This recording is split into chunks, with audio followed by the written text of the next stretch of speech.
Sagittarius, kumusta po kayo guys? Okay, so Sag, maraming salamat po sa walang sawang pagsubaybay sa ating mga reading. And kung kayo ay bago pa lang sa ating channel, mag-subscribe na po kayo guys. And i-click mo na rin yung ating notification bell para lagi po kayo guys updated sa ating mga bagong upload. Okay, so tingnan natin Sag, ano ba ang inyong weekly gabay? Sagittarius, Sun, Moon, Rising, and Venus sign. Weekly gabay po ni Sag. So guys, meron tayong push through any insecurity. So, I think yung iba sa inyo, may mga agam-agam, may mga kinakatakutan ka, may mga worry ka. Nandun ka na sa point na nag-overthink ka kung gagawa ka ba ng action. Kasi, urong-sulong yung energy na na-feel ko sa inyo, guys. Okay? Tignan pa natin, meron tayong focus on the positive. So, kung ano man yung hakbang na gagawin mo, kung may mga decision ka na gagawin this week, guys, focus ka lang daw sa positibo, no? Kung ito ay gagawan mo lang ng action, tapos hindi ka sure kung ano ang magiging resulta, ang sinasabi sa akin dito sa Sagittarius, kung maging pangit man daw ang result, think positive lang. Kung negative naman, guys, ang maging resulta, ang sinasabi lang is, kung negative or positive, think positive pa rin, guys, no matter what. So, at least alam mo na daw, guys, kung saan ka mag-a-adjust. Kung ano man ang ma-experience mo ngayong week na to, guys. Alam mo na kung ano yung dapat mong itama, ano yung mga dapat mong wag nang gawin, ano yung dapat gawin. Okay? So, tingnan natin, Sag. Pagdating sa yung love life, sa love life naman po ni Sag,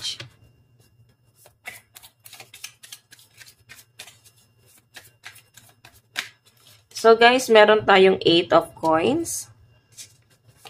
Nakakatuwa guys kasi may give and take talaga. Ayun no, the lovers.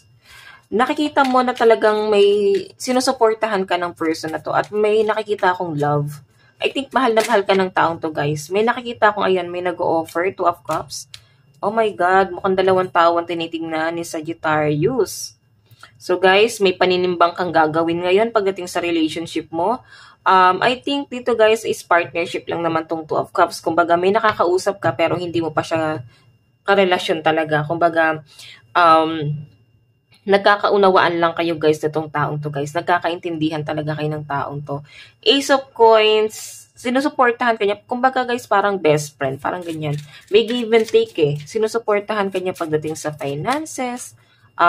Kung hindi man sa pera, pwedeng moral support. Nandyan lang siya guys, nakasupport sa inyo guys, nakaalalay. So ito naman guys, 8 of coins, the lovers, may potential eh. May potential sa relationship nyo guys ng person mo. Kumbaga, kung talagang mapag-uusapan nyo guys, magkakaroon talaga guys ng give and take. Nakikita ko na para bang willing bumawi talaga tong taong to sa inyo guys.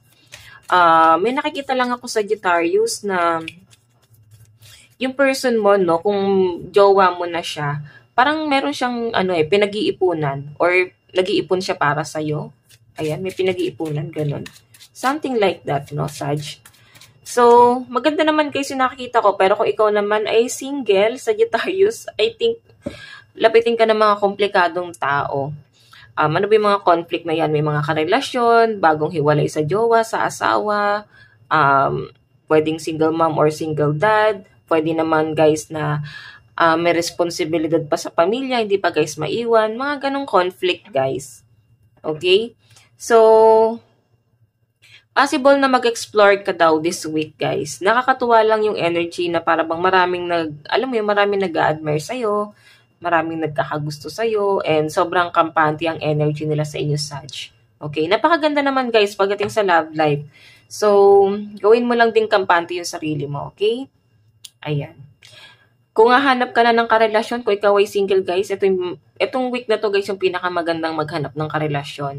And kung ikaw naman guys ay may karelasyon, napakaganda pa rin naman ang nakikita ko kasi pwedeng maibibigay siyang gift sa inyo. Pwedeng ikaw ay merong isa-celebrate. Ayan, Sag. Birthday nyo nga pala, no? Kaya pala, ayan. Oh, happy birthday sa mga may birthday sa Sagittarius, no? Okay, ngayong week na to. So, I think, ayan. Baka kaya ka masaya this week. 8 of coins eh. Parang meron siyang surprise sa inyo eh. May ibibigay sa inyo. Or kung ikaw ay single, pwede surprise ka ng mga anak mo, ng pamilya mo. So, tignan natin guys, pagdating sa kaperahan. Sa kaperahan po ni Sag.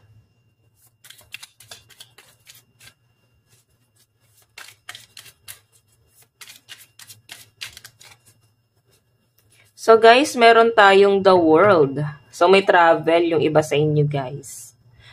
Magaan yung pakiramdam mo eh. Ito guys, no, balik lang tayo sa love life mo. Kung ikaw ay walang karelasyon, I think, masaya ka na ng single. Oo.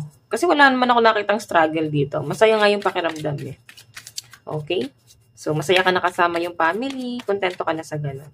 Okay, balik tayo sa career at sa kaperahan mo, Sag. Okay, meron tayong 7 of Earth. Possible na may travel ka daw po this week, Sagittarius. Oh my God, the Emperor. Mukhang may maghahaya sa'yo ng date. So, I think, iba sa inyo, nakalib ka no, sa trabaho. Mahaba-haba yung leave mo. Meron tayong 10 of Air. So, ingat na lang sa tukso, guys. Lalo na kung katrabaho mo or wala kayong label, guys. No? Ingat na lang. So, yun guys, pagdating sa career mo kasi guys, nakikita ko para bang mas malakas ang energy na may travel ka eh. Okay? Or pwedeng may business ka. Okay? So, I think mas pagtutuunan mo muna ng pansin yung business mo this week. Maganda naman guys yung nakikita ko pagdating sa daloy ng pera mo. Pero may mga temptation kasi guys. So, I think medyo mapapagastos ka. Kumbaga, pagdating pa lang ng pera mo, parang ibibili mo na ng bagay na gustong-gusto mo. Okay? Bibilin mo yung bagay na hindi mo mabili dati. So, I think pinag-ipunan mo pa siya para makuha mo. Okay? So, tingnan natin guys ang inyong love advice. Love advice po ni Sag. Meron po tayong reconciliation. Oh my God. Kaya pala may tukso rito guys eh. Boss mo ba to katrabaho or nagsusupport sa'yo ng pera? Pwedeng tatay ng anak mo or nanay ng anak mo. May reconciliation guys. Ayan. Meron siyang surprise dito. So, meron tayong this could be the one. Mukhang siya pa rin talaga guys. Mukhang merong babalik this week, guys. Merong magpaparamdam pa rin sa'yo talaga, Sagittarius ng love. And sa nakikita ko dito, guys, pure ang nararamdaman niya ngayon. I think may pagkakamali siyang nagawa sa inyo, guys. And willing siya, guys, na ayusin. No? Kung ano man yung mga pagkakamaling ginawa niya sa inyo. So, tignan natin, Sag. Advice. Meron tayong balance. So, ayan.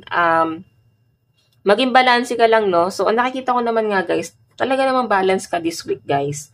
Hindi ko naman nakita na nagmi-mix yung emotion mo. Sobrang relax lang talaga ng energy, Sag, no? Okay, so, Sag, ito lang naman po ang inyong reading. Hanggang sa muli, God bless and love you all. Thank you.